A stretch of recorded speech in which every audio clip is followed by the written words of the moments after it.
जय श्री सीताराम मित्रों, जय श्री राधे श्याम मित्रों। आज एक कहानी आपको बताने जा रहा हूँ। कलयुग में एक किसी नगर में एक सेठ रहता था। बहुत अमीर था, लेकिन बड़ा ही कंजूस था। तो एक दिन क्या हुआ, सेठ को बहुत बेचैनी आई। कितनी दवाइयाँ खाया, डॉक्टरों को दिखाया, किसी प्रकार से कुछ भी आराम नहीं मिला। तो उसने सोचा चलो बेचैनी दूर करने के लिए बगीचे में टहल के आते हैं। घर से निकला बगीचे में जाने के लिए। बगीचे में पहुंचा। वहां पहुंचने के बाद एक चबूतरे पर बैठ गया। ज्यों ही चबूतरे पर बैठा, दोनों पांव ऊपर किया, आलथी पालथी मारकर बैठा। इतने में कहीं से एक कुत्ता आया और उसका एक पैर का चप्पल लेके भाग गया। सेठ दूसरे पांव का चप्पल लेके कुत्ते के पीछे दौड़ा। बोला एक पैर का चप्पल लेके गया, नया चप्पल था। कुत्ता डर के मारे भागते भागते पास के ही एक गांव में जाके पहुंचा और सामने एक घर था। उसी घर के दरवाजे के पास चप्पल को छोड़कर भाग गया। सेठ कुत्ते का पीछा करता हुआ उस घर के बाहर पहुंचा। देखता क्या है, एक बहुत फटा पुराना पर्दा लगा हुआ है। पर्दे के अंदर में एक औरत बैठकर रो रही है। सेठ सोचा कि इतनी रात में औरत रो क्यों रही है, इसका पता लगाया जाए। ये सोचकर वो अंदर झांका और झांकने के बाद क्या देखता है कि उसकी एक 10-12 साल की बिटिया बहुत बीमार थी। उसके पास दवा का पैसा नहीं था। लड़की की तबीयत बहुत ज़्यादा खराब थी, कोई देखने वाला नहीं था, इसलिए वो रो रही थी। सेठ अंदर गया, उसके रोने का कारण पूछा तो महिला ने बताया कि सेठ जी, हमारे पास पैसे नहीं हैं, इसीलिए हम रो रहे हैं। बिटिया की तबीयत खराब है, बिना पैसे का, बिना किसी के सहारे का हम इसका इलाज कैसे कराएंगे। सेठ को थोड़ा सा दया आई।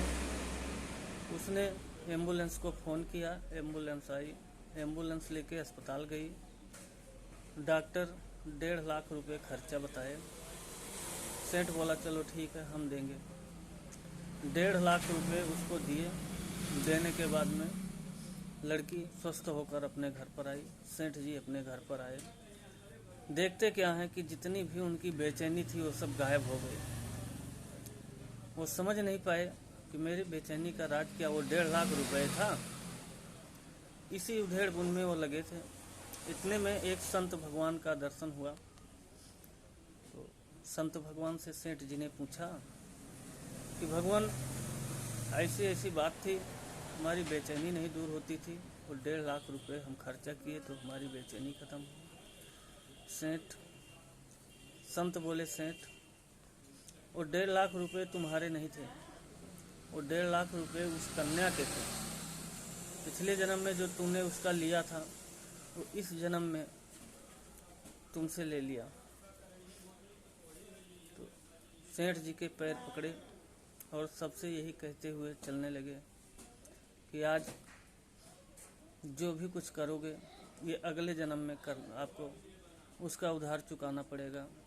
तो इसलिए हम आप सभी भक्त लोगों से ये कह रहे हैं, कुछ भी हो जाए, किसी के साथ छल कपट, बेईमानी, ईर्ष्या, दोष, किसी भी प्रकार का कोई गलत व्यवहार, गलत आचरण मत करना।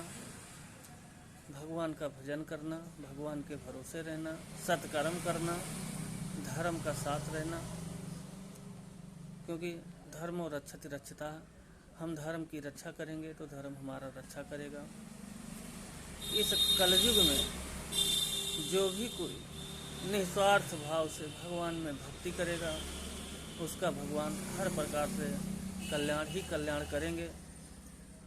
अगर हम किसी को दुख देंगे तो वो अगर सक्षम है तो उससे डबल हमको दुख देगा, अगर नहीं सक्षम है तो भगवान को बोलेगा।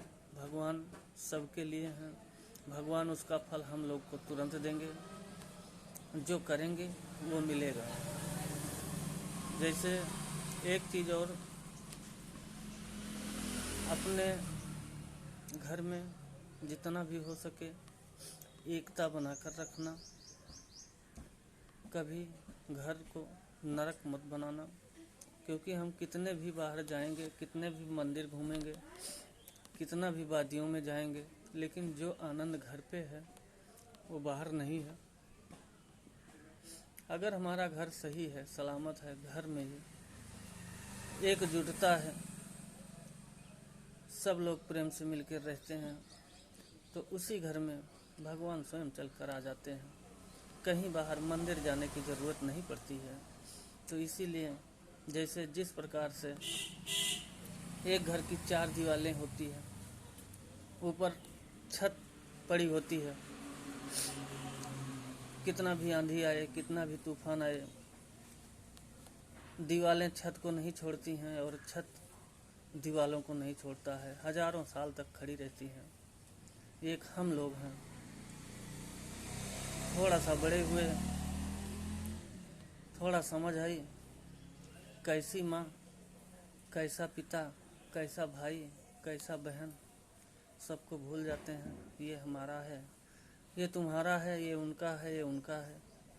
तो इन सब चीज़ों से आप लोग बचिए।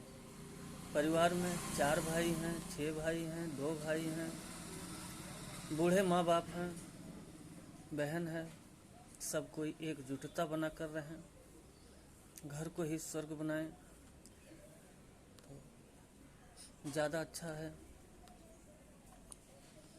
हम लोग एकजुट होकर रहेंगे, अपने धर्म का पालन करेंगे, तो किसी दूसरे का अधिकार नहीं है कि वो आपको तंग कर देगा। क्योंकि जैसे 5 लकड़ियों को कोई अलग अलग करके भले ही तोड़ देगा, लेकिन अगर इकट्ठा तोड़ना पड़े तो वो 5 लकड़ियाँ नहीं टूटती हैं। ठीक इसी प्रकार हम लोग चारों भाई, दोनों भाई एकजुटता बनाकर रहेंगे तो किसी की औकात नहीं कि वो आपका खंडन कर देगा।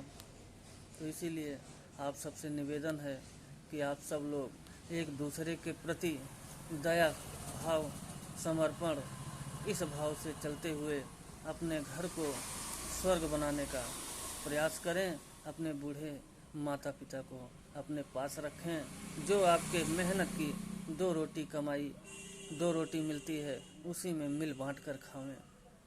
यहाँ आजकल देखने को मिल रहा है कि 6 बेटों को एक माँ पाल लेती है, लेकिन उन 6 बेटों से एक माँ नहीं पाली जाती है।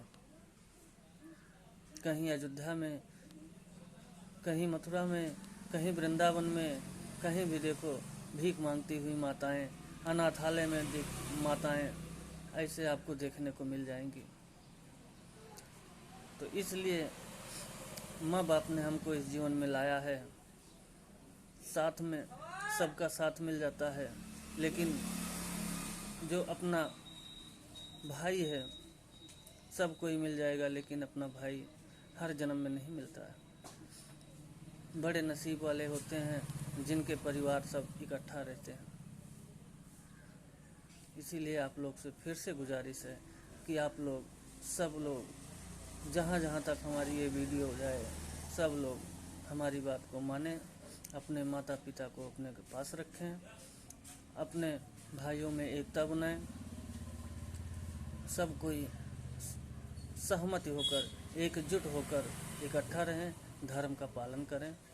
जय श्री राम, जय श्री राम, जय श्री कृष्ण।